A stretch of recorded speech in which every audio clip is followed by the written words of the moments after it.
Aşıqlarga g'amxona bo'lib, majnun bo'lib, devona bo'lib.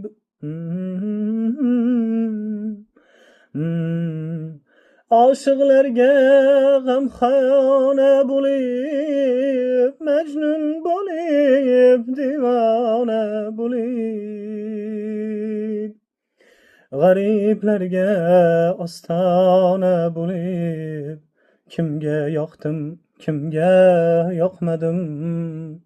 G'ariblarga ostona bo'lib, kimga yoqdim, kimga yoqmadim. Qo'shiq aytib 40 yoshimda ham hali shuhrat mayin totmadim. Yurak dardim kuyladim ama kimga yoqdim, kimga yoqmadim. Yurak dardim kuyladim ama kimga yoqdim, kimga yoqmadim.